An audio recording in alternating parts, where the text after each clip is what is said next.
Bismillahirrahmanirrahim. Assalamualaikum warahmatullahi wabarakatuh. Alhamdulillah wassalatu wassalamu ala Rasulillah sayyidina wa maulana Muhammad ibni Abdillah wa ala alihi wa sahbihi wa man tabi'ahu wa mawala. Saya pulang ke Pekanbaru menyampaikan tausiah setiap Sabtu subuh di Masjid Akramun Nas. Setelah itu ada tanya jawab. Lalu kemudian kira-kira sekitar 2014 mulai ada serangan-serangan. Akhirnya kelabakan mencari jawaban di www.google.com.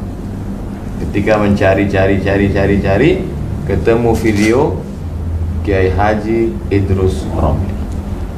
Kemudian dapat PDF, saya print, saya baca-baca bagaimana cara menghadapi serangan-serangan ini.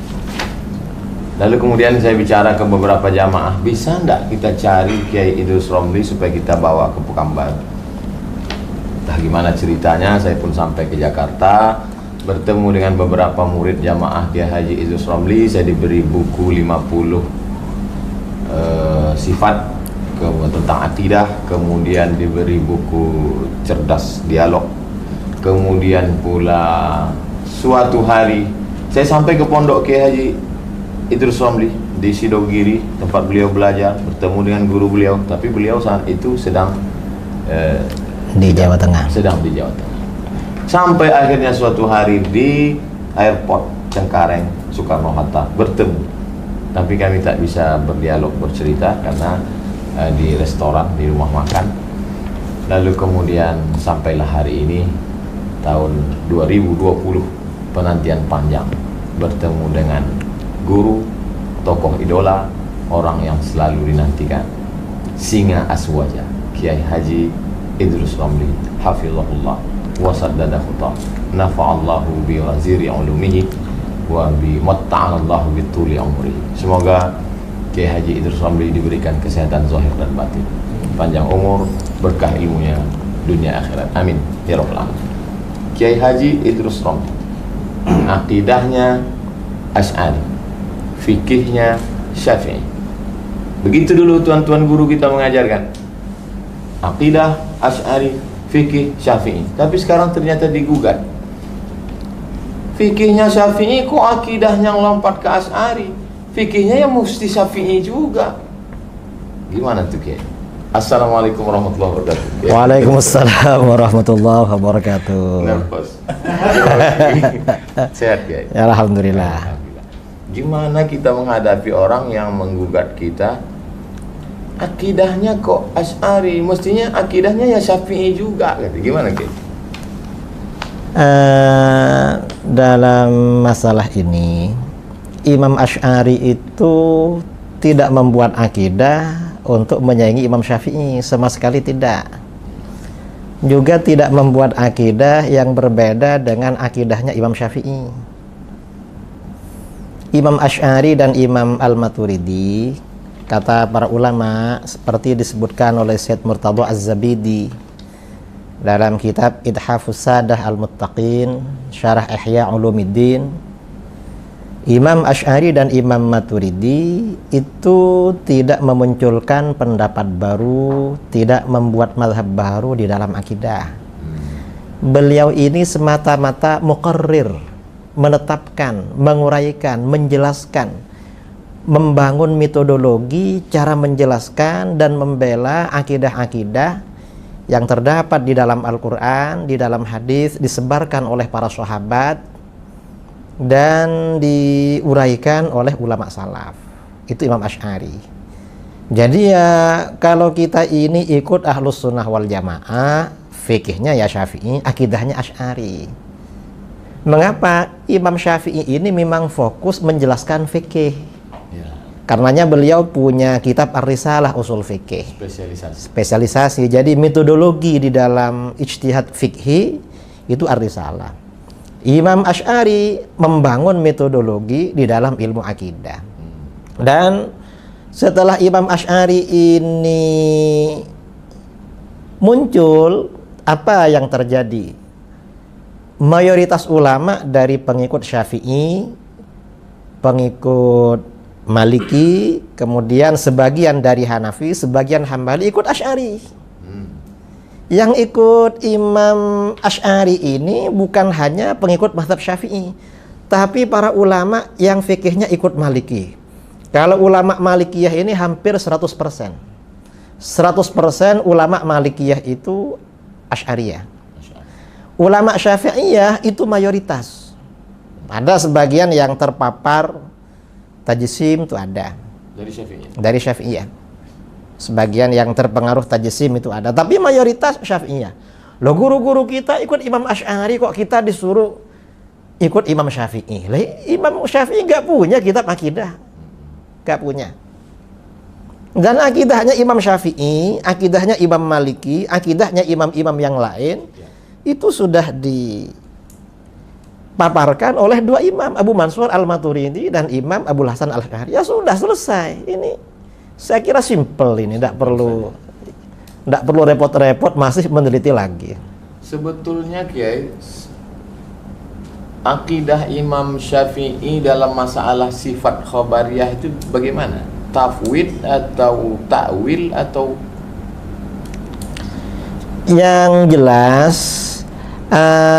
di kalangan ulama salaf ya, di dalam muamalah berinteraksi dengan nusus itu ada yang takwil, ya, ada yang tafwid. Jadi takwil itu bukan buatan Asy'ari.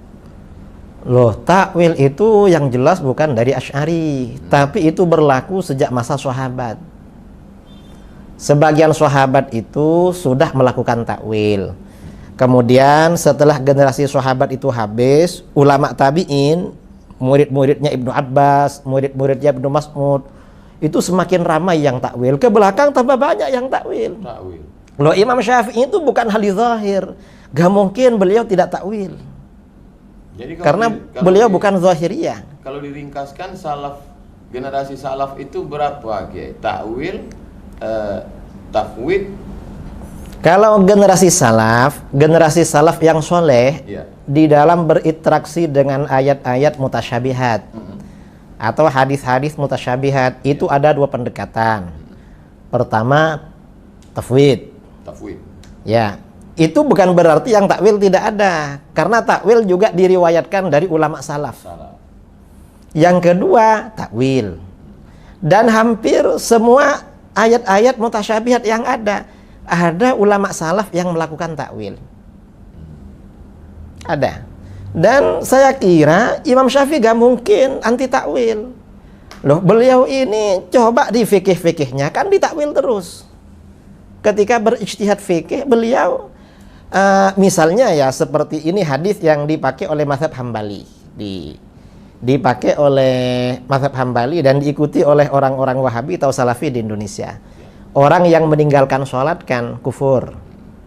Jadi bainal kufri wa baina, antara kufur ya dengan iman itu adalah meninggalkan sholat. Imam Syafi'i takwil bahwa orang yang meninggalkan sholat tidak kafir, kecuali kalau meninggalkan sholat itu karena ingkar pada kewajiban sholat, baru kafir. Itu ditakwil hadis-hadis.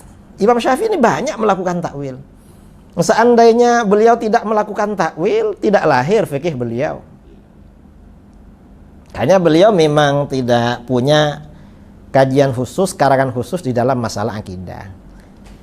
Sekarang diambil pendapat Imam Syafi'i dari referensi lain, lalu kemudian dibenturkan dengan mazhab yang kita yakini Imam Abul Hasan Al-Asy'ari, mengatakan kamu ketika berakidah mestinya ikut Imam Asy'ari. Imam Asy'ari sendiri dalam kitab Mukhtasar Al-Ulu mengatakan Allahu fi samaihi ala arsyihi. Kenapa kamu mentakwilkan? Tapi Ustaz Abdul Somad mengatakan takwil. Orang yang mentakwil itu kafir, jangan ikut Abdul Somad. Ikutnya ke Imam Syafi'i. Orang Syafi'i ngomong Allah fi samaihi ala arsyihi. Jadi masyarakat yang tidak punya pegangan, gimana kita menjelaskan itu, Kiai? Yang seperti ini, kalau ada nas-nas seperti ini dari ulama salaf, misalnya Imam Syafi'i, yang pertama kita kaji itu dari segi riwayat, itu sahih apa tidak kepada beliau, nisbatnya. Kemudian seandainya sahih, kira-kira rawinya ini meriwayatkan bil lafzi atau bil makna. Kalau ini misalnya riwayatnya ahad, ini kan problem lagi kalau riwayatnya ahad. Ya, fil aqidah. Karena di dalam akidah ini kan harus mutawatir. Ya. Kemudian kalau misalnya itu sanadnya sudah sahih, sudah begini, kalau pernyataan ulama salaf itu bertentangan dengan keyakinan yang qat'i, maka ditakwil. Bisa jadi seandainya itu sahih ala arsyihi, yang dimaksud ala arsyihi itu bisa jadi artinya ulu wa mulkin wa sultan. Makanah. Jadi itu artinya bahwa Allah itu artinya ada di atas arasy, di atas dalam arti menguasai dan mengatur. Sama dengan misalnya gubernur atasannya bupati. Itu kan belum tentu ada. Kalau duduk kan di atas kepalanya kan bukan. Berkuasa. Artinya berkuasa. Sama dengan itu. Gimana kalau orang memaksakan makna istiwa itu al-julus wal istiqrar? Ya. Kalau itu dipaksakan al-julus wal istiqrar, ya tidak benar. Kalau dipaksa-paksakan, tidak benar. Saya mendengar sendiri, khutbah Jumat di airport. Jadi judul khutbahnya Allah fis sama alal ars. Padahal kita kan dulu diajarkan adab dakwah, khutbah itu umum, nggak boleh khilafiyah. Ini kan khutbah itu mengajak orang bertakwa, bukan ngajak orang bertengkar. Jadi kita gimana mendebat? Kita diajarkan musal salat bil awaliyah, ar-rahimuna yarhamuhumur rahman, irhamuhum fil ardi yarhamukum man fis sama. Tapi sekarang di beberapa kajian pertama adalah ainallah. Allah fis sama alal ars. Sebetulnya orang yang mengatakan Allah di atas aras ini gimana sikap Ahlus Sunnah? Nah, jadi begini. Orang yang punya pandangan, punya akidah bahwa Allah ada di atas aras, ini oleh Ahlus Sunnah dianggap dikatakan jihawiyin. Jihawi. Ya. Karena ada punya arah begitu. Nah, orang yang seperti ini menurut ulama Ahlus Sunnah itu kategorinya sesat dan menyesatkan. Dhalun mudillun. Enggak sampai kafir. Jadi tidak sampai kafir. Tidak sampai. Kalau jadi imam kita masih bisa jadi makmum. Kalau mereka jadi imam, apakah kita jadi makmum? Bisa. Karena masih tidak kafir. Seandainya kayak tadi bilang nggak bisa, berarti cuma yang itu saya qadha. Gitu.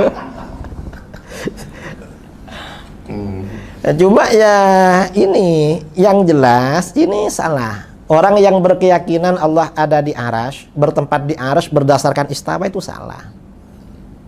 Mengapa salah? Yang jelas arasy itu bukan alamat Tuhan. Itu alamat palsu. Iya. Mengapa? Allah itu tidak memerlukan tempat. Allah itu maha suci dari bertempat. Terus kalau Allah di aras, pas dia turun sepertiga malam, terus yang duduk di situ siapa? Nah, ya itu persoalan. Terus kalau Allah duduk di atas aras, apakah Tuhan itu lebih besar daripada aras atau lebih kecil daripada aras? Lah, ini problem lagi. Sebetulnya sahabat dulu kalau cerita tentang itu mereka bahas atau gimana? Dari kalangan sahabat ini tidak pernah dibahas. Mereka pas melalui sifat itu mereka diam aja. Karena begini jadi para sahabat ini memang Al-Quran itu kan turun dengan bahasa Arab. Dan di dalam Al-Quran itu ada yang namanya hakikat, ada majaz, ada isti'arah dan lain sebagainya. Lah para sahabat itu karena memang mereka ini orang Arab yang masih asli masih kental karakter bahasanya. Itu ya tidak ada persoalan. Bukan masalah. Bukan masalah. Berarti yang mempermasalahkan itu sekarang berarti bid'ah. Nah, jelas bid'ah itu. Karena pada masa sahabat gak ada itu. Kajian pertama Allah di atas aras. Lah itu namanya kajian bid'ah itu. Bukan Ahlus Sunnah. Bukan Ahlus Sunnah. Ahlus Sunnah palsu. Palsu, sangat palsu itu. Gimana ceritanya ada sebagian Syafi'iyah terpapar tajsim? Sebagian Syafi'iyah yang terpapar tajsim itu ya mungkin karena lingkungan. Dia sempat berguru kepada sebagian orang Mujassimah. Jadi begitu. Abad keberapa tajsim ini populer sehingga Tajsim ini populer akhir generasi salaf. Dari generasi salaf, bahkan tajsim ini pertama kali justru orang Syiah. Syiah tajsim. Ya, orang-orang Syiah yang awal dulu rata-rata tajsim. Kemudian pada abad keempat, setelah Syiah ini gabung dengan Mu'tazilah, ini terjadi perubahan. Malah tajsim ini banyak banyak berpindah ke sebagian Hanabilah. Orang-orang Hanabilah. Ungkapan Ibnul Jauzi, la yuzkaru Hanabilah, tidak disebut Hanabilah illa mujassim. Kalau udah disebut Hanabilah pasti tajsim. Sampai begitu ya.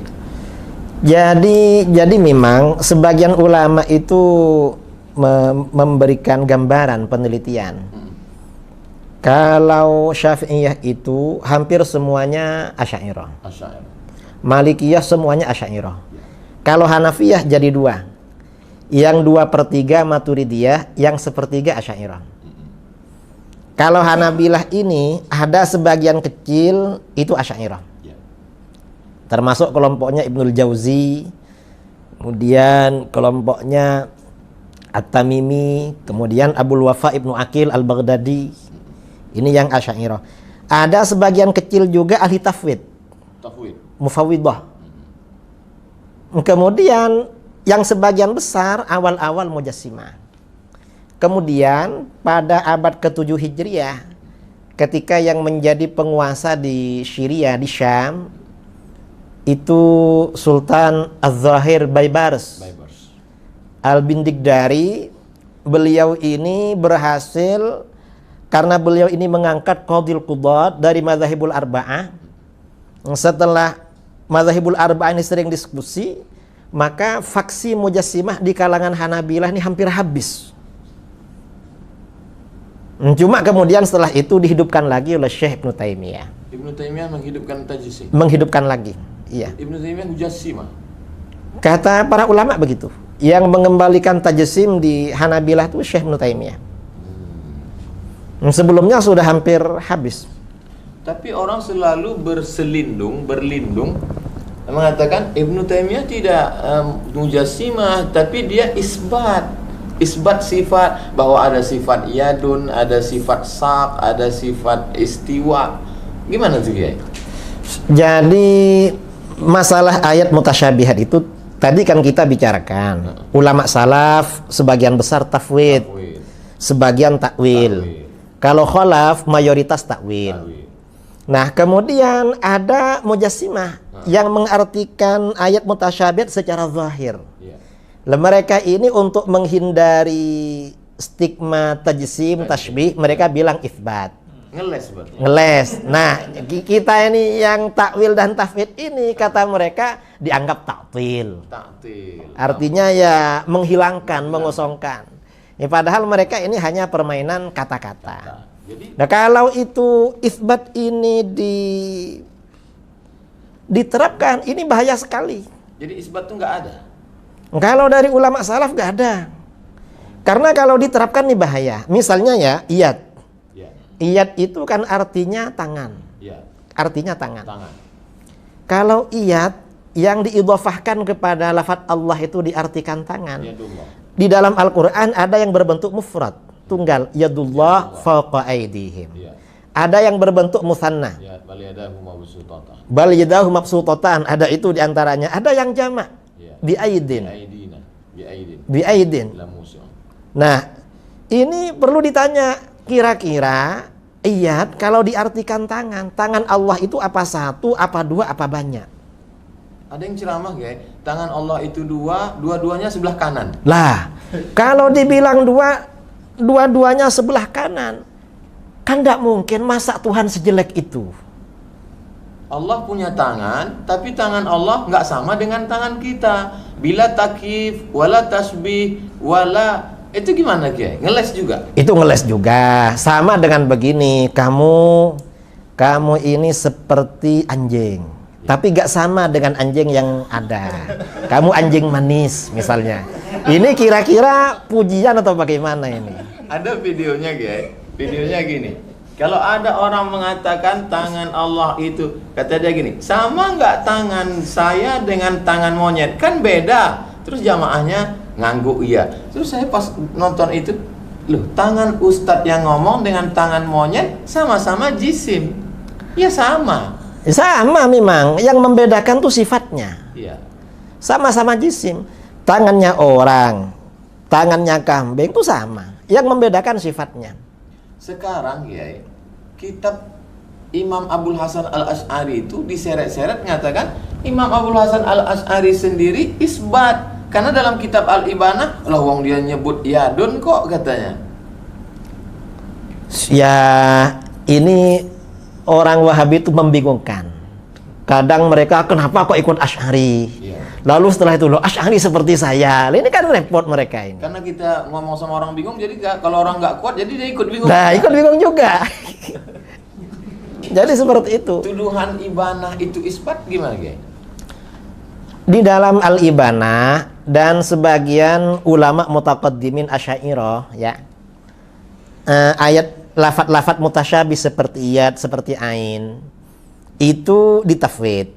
Tafwidnya macam-macam. Ada yang mengatakan Allah memang punya sifat iyad, tapi bukan dalam arti jarihah, bukan arti anggota tangan, anggota badan, organ tubuh, bukan. Tetapi itu sifat bagi Allah. Yang tahu cuma Allah. Sama dengan ain. Ain ini kalau secara literal artinya kan mata. Ya.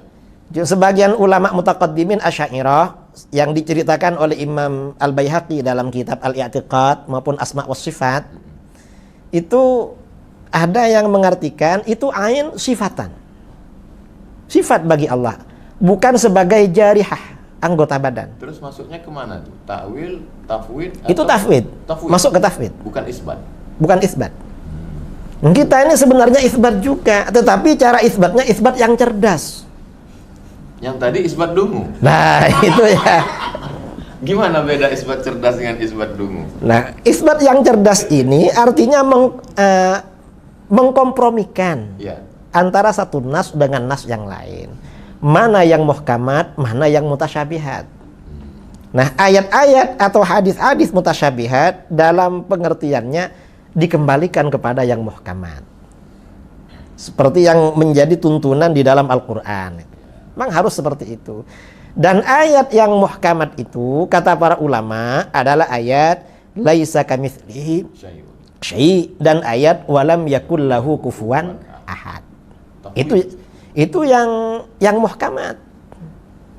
Mengapa itu muhkamat? Ini cerita. Saya pernah didatangi orang Wahabi. Ya. Dia ngakunya begini pada saya, Kiai. Wahabi atau Salafi? Ngakunya sih Salafi. Ya. Kalau menurut kita Wahabi lah. Karena yang paling sesuai memang Wahabi. Bukan Salafi. Bukan Salafi. Karena mazhab itu biasanya nisbat kepada pendirinya. Muhammad bin Abdul Wahab. Dan Muhammad bin Abdul Wahab itu An-Najdi, bukan As-Salafi. Jadi Wahabi ini bisa disebut Salafi atau bisa disebut Najdi. Karena kalau Salafi nisbatan ilah salaf. Ilah salaf. Dan ini salaf yang mana? Salaf itu kan banyak. Iya. Salaf juga banyak mazhab. Banyak perbedaan di kalangan salaf. Jadi seperti itu. Jadi kita nggak mau. Lalu kata Wahabi ini, Ya. Kiai, saya ini mazhabnya Asy'ari.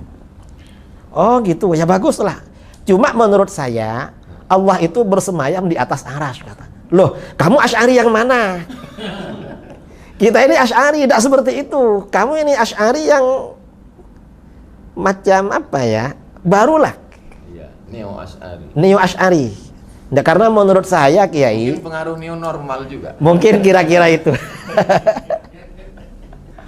Saya bilang pada dia, apa alasan kamu begitu? Ya karena menurut saya, Kiai, Ar-Rahmanu 'alal arsy istawa itu muhkamat. Bukan mutasyabihat. Alasannya muhkamat apa? Iya. Karena disebut 6 kali di dalam Al-Qur'an. Istawa itu 6 kali. Kamu. Apa dalilnya? Kalau disebut berkali-kali berarti muhkamat. Diam dia. Kalau menurut kami Asy'ariyah, yang muhkamat ya walam yakul lahu kufuwan ahad. Itu apa dalilnya, Ki? Minta berapa dalilnya?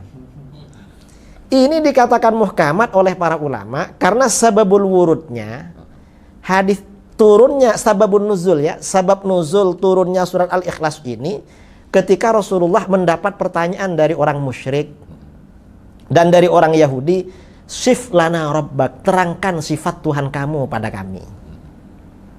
Diminta menerangkan sifat Tuhan. Nah, ketika ada pertanyaan tentang sifat Tuhan, ternyata yang turun surat Al-Ikhlas. Karena surat Al-Ikhlas ini merupakan sifat Tuhan, maka di dalam hadis-hadis seperti hadis Bukhari dan kitab-kitab yang lain dikatakan surat Al-Ikhlas ini sifatur Rahman. Itu hadisnya sahih. Karena sifatur Rahman, orang yang membaca surat Al-Ikhlas ibaratnya membaca sepertiga Al-Quran. Ini keutamaannya. Dan ini gak ada di dalam keutamaan membaca Ar-Rahman alal arsyis istawa. Karenanya kata para ulama, setiap kesimpulan ayat Al-Quran tentang ketuhanan apabila bertentangan dengan surat Al-Ikhlas, maka harus dihindari. Mengapa? Karena itu mutasyabihat, harus merujuk kepada yang muhkamat. Ada seorang guru hafal Quran datang menemui saya, minta maaf karena sampai 2016 dia mengatakan saya kafir karena saya mengatakan Ar-Rahman al-Ashistawa itu adalah al-istila, Allah berkuasa. Sedangkan kata guru saya, kata dia sebelum dia tobat, ini tobat dari Wahabi, kata dia, kata guru saya, Tuhan itu di atas aras, maka siapa yang mentakwil itu kafir. Ustadz Somad itu gimana? Ustadz Somad itu kafir. Jadi sampai 2016 Ustadz masih kafir. Baru akhir-akhir inilah Ustadz Islam. Dan dia minta maaf ke saya. Saya pikir begitu berbahaya. Tadi Kiai menjelaskan itu begitu simpelnya, sederhana. Tapi bagi masyarakat, berapa banyak Ustadz dan Kiai dikafirkan hanya karena mentakwil. Mereka harga mati bahwa Tuhan di atas aras. Siapa yang tidak menyebut itu kafir. Man lam yukafir Fahuwa kafir.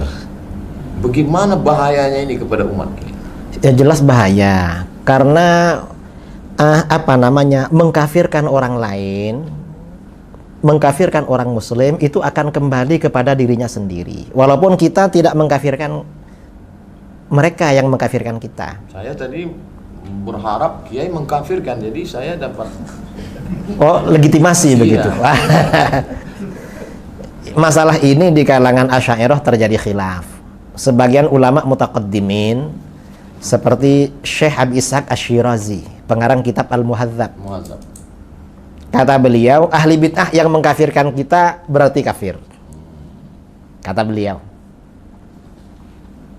Wahabi kalau mengkafirkan kita berarti kafir. Karena di dalam hadis, man qala li akhihil muslim ya kafir, faqad ba'a biha ahaduhuma.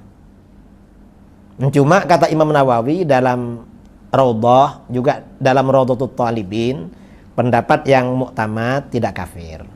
Mengapa? Karena mereka ini ada syubhat. Mengkafirkan ini karena ada syubhat di dalam pikirannya. Apa kira-kira yang memotivasi mereka untuk tajsim? Yang memotivasi mereka ya kurang belajar. Nggak mau belajar. Tapi doktor. Ya dia doktor bidang apa Ustadz? Akidah di Madinah Al-Munawwar. Lah terus akidahnya akidah apa doktornya? Masya Allah. Jazakumullah. Jamaah yang dimuliakan Allah dimanapun berada, sangat menarik.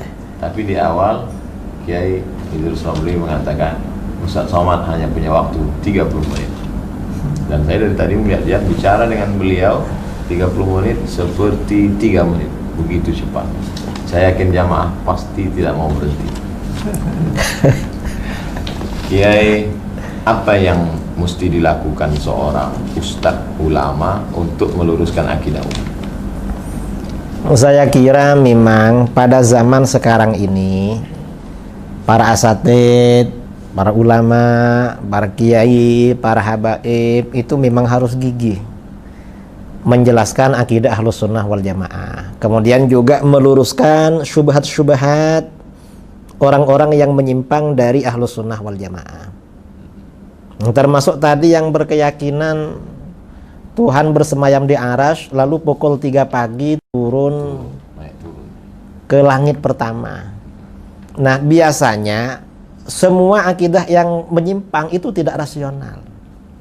Karena kalau Salafi ini dikejar, Tuhan ini turun pukul 3 pagi. Itu pukul 3 pagi ikut waktu daerah mana?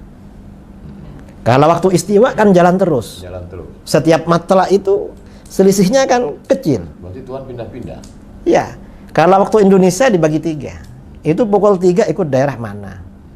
Mereka mungkin jawabnya turun terus. Kalau turun terus lalu naiknya kapan?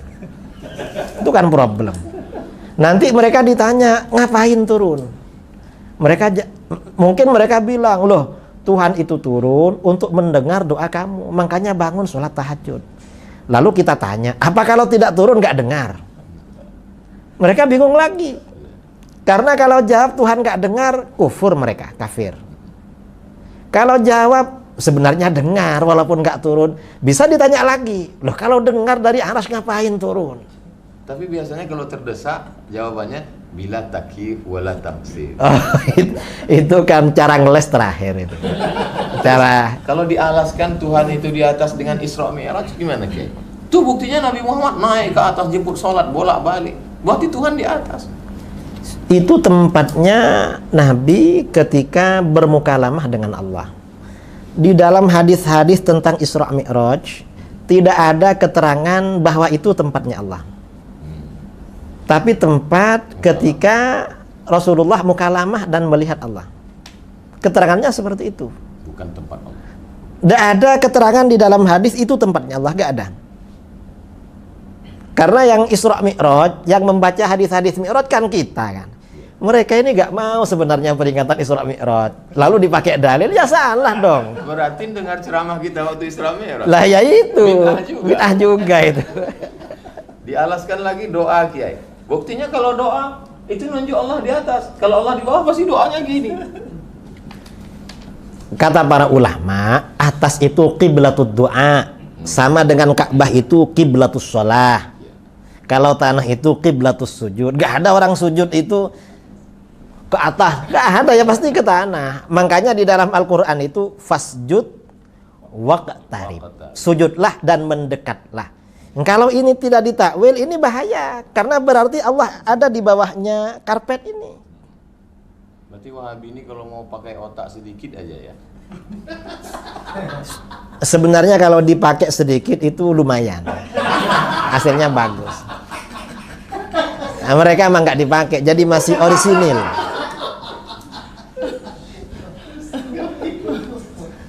Jadi Kiai, bagaimana umat ini yang sedang perlu persatuan dalam bidang ekonomi, kita diserang babak belur dalam bidang politik, bagaimana komunis bangkit, tapi di dalam kita sedang dihancurkan barisan.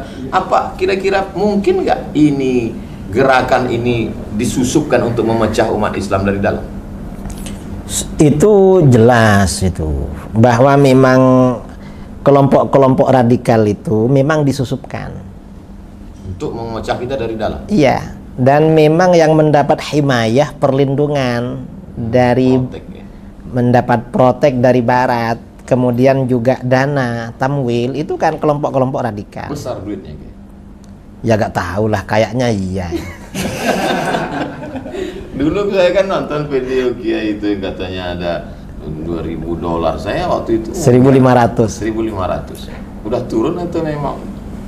Gak tahu, kalau itu yang cerita ke saya itu mantan Ustadz Wahabi. Tobat. Dia bilang, saya waktu ceramah di Bogor tuh Ustadz, Iya. Kiai tahu berapa gajinya Ustadz Wahabi? Gak tahu. Saya tahu Kiai. Berapa? $1.500. Lo kok tahu? Saya mantan, katanya. Berarti kalau dibuatkan persatuannya bagus juga ya, Persatuan Mantan mantan Wahabi. tobat. Wahabi, saya kira bagus itu. Mungkin Ustadz bisa koordinasi nanti. Termasuk yang tadi yang minta maaf ke saya baru Islam 2016. Sebelum itu saya kafir, dikafirkan. Kalau berani mengkafirkan ustadz, maka tidak heran kita begitu di masjid menyalahkan apa segala macam. Atau akar radikal itu dari sini. Memang akar radikal dari situ, Ustaz.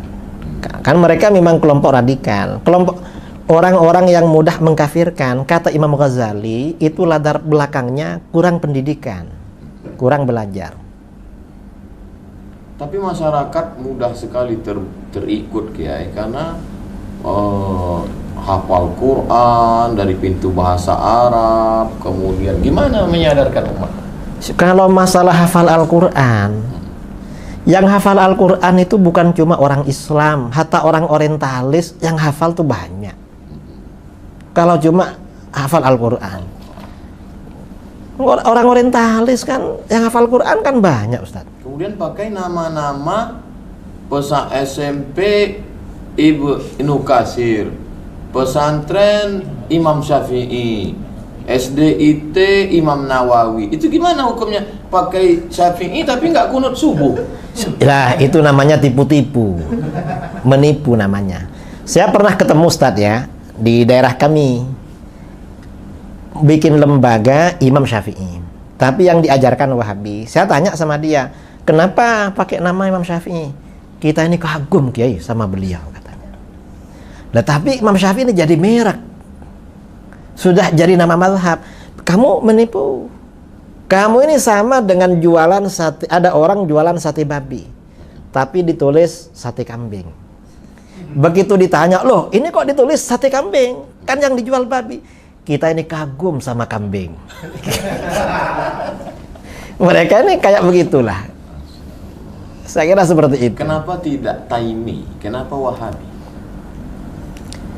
Ya karena Wahabi ini lebih radikal daripada Taimi. Iya. Dan Taimi ini kan setelah meninggal memang pemikirannya kan mati. Dihidupkan lagi oleh pendiri Wahabi ini. Dan nama ini juga dipakai oleh mereka kok. Ulama-ulama Wahabi di dalam kitab-kitabnya menyebut bahwa Wahabi ini merupakan anugerah dari Allah. Untuk membersihkan. Anugerah dan hadiah yang luhur. Cuma sekarang pengikutnya malu dengan nama Wahabi. Akhirnya pakai Salafi. Padahal gurunya bangga dengan nama Wahabi. Jadi muridnya ini apa? Ukuk ya? Apa ukuk itu? Durhaka pada gurunya itu. Gak mau sama nama kebanggaan gurunya. Sama gurunya saja durhaka. Masya Allah, tabarakallah. Dalam perjalanan dakwah Kiai pernah nggak menghadapi yang paling radikal sampai ingin membunuh karena menganggap kafir, dengan yang paling lembut, yang baik, yang sopan, yang Wahabi garis lurus misalnya? Nggak pernah.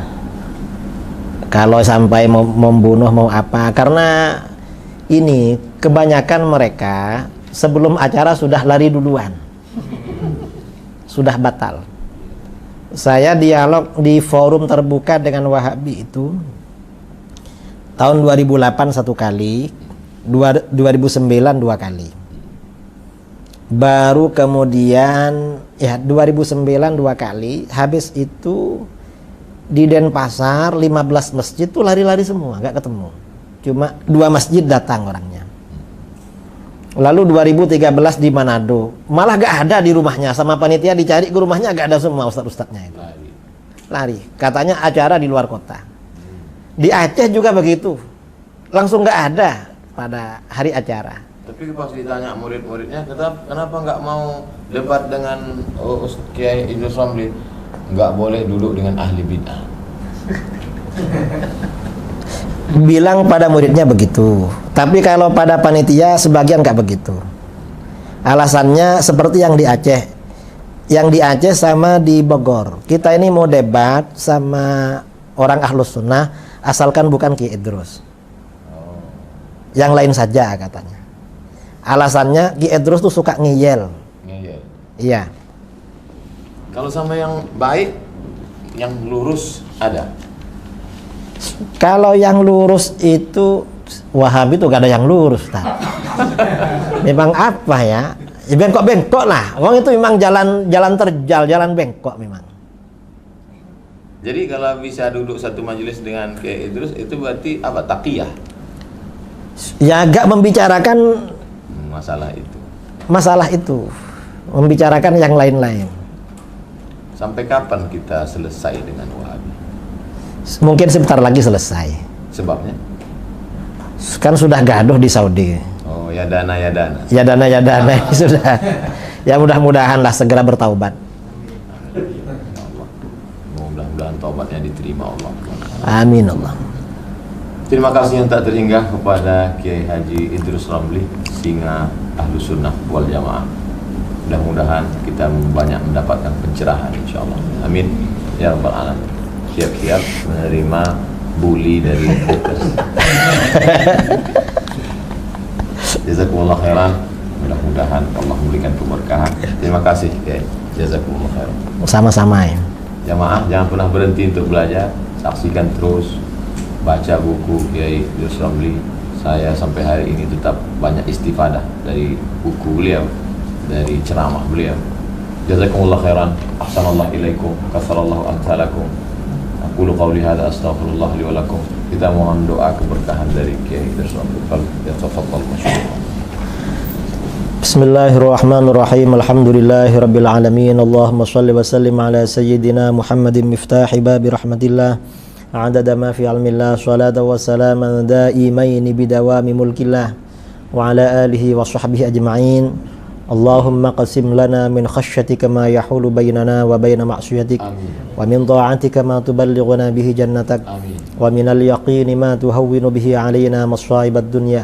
Allahumma matti'na bi asma'ina wa basarina wa quwwatina ma ahyaytana waj'alhu al-waritha minna waj'al tha'rana 'ala man zalamana wansurna 'ala man 'adana wa la taj'al musibatana fi dinina wa la taj'alid dunya akbara hammina wa la mablagha 'ilmina wa la tusallit 'alaina man la yarhamuna. Allahumma ighfir lana wa liwalidina wa masyayikhina wa muallimina wa ashabina wa asdiqaina wa ahbabina wa liman lahu haqqun 'alaina wali jami'al muslimin wal muslimat wal mu'minin wal mu'minat al ahya minhum wal amwat wa sallallahu ala sayyidina Muhammadin nabiyil ummi wa ala alihi wa sahbihi barak wa sallam tasliman katsira. Subhana rabbika rabbil izzati amma yasifun wa salamun alal mursalin walhamdulillahi rabbil alamin. Taqabbalallahu minkum. Minna wa minkum taqabbal ya